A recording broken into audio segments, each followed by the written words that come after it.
अमेठी और रायबरेली से कांग्रेस ने तय कर लिया उम्मीदवार। गांधी परिवार की सीट पर कब्जा बरकरार रखेगी कांग्रेस।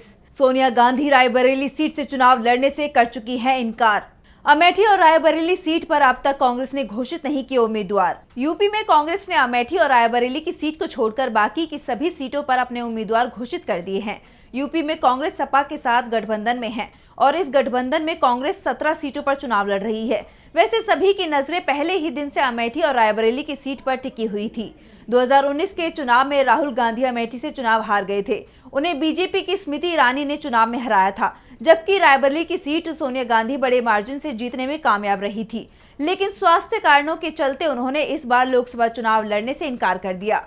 सोनिया गांधी राज्यसभा के लिए राजस्थान से निर्वाचित हो चुकी थी। ऐसे में इस बार कांग्रेस को रायबरेली सीट पर नए उम्मीदवार की तलाश भी करनी थी। सवाल पहले ही दिन से उठ रहे थे कि गांधी परिवार की इन सीटों पर कांग्रेस किस पर दांव लगाएगी। पार्टी के नेता और कार्यकर्ता चाहते थे कि गांधी परिवार से ही यहां उम्मीदवार उतरे और अब ये साफ होता भी दिखाई दे रहा है कि इन सीटों पर कांग्रेस किसी भी तरह का रिस्क लेने को तैयार नहीं है।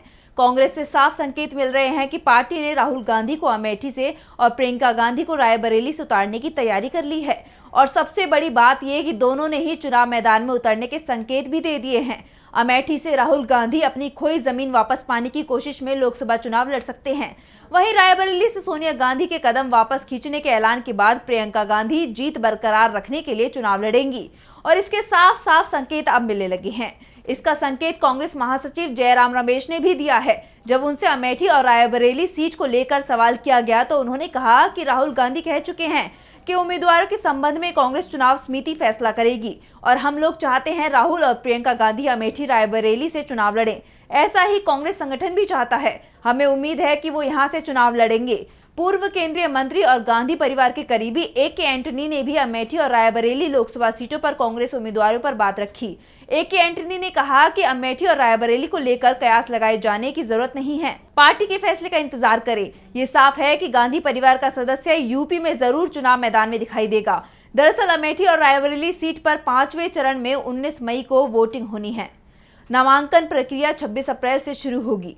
राहुल गांधी अमेठी से चुनाव लड़ रहे हैं तो प्रियंका गांधी रायबरेली सीट पर अपनी मां सोनिया के लिए चुनाव प्रचार करती रही हैं। ऐसे में उनके लिए एक सप्ताह का समय हवा का रुख अपनी ओर मोड़ने के लिए पर्याप्त है। राहुल गांधी अमेठी से चुनाव लड़ते रहे हैं तो प्रियंका गांधी रायबरेली सीट पर अपनी मां सोनिया के लिए चुनाव प्रचार करती रही हैं।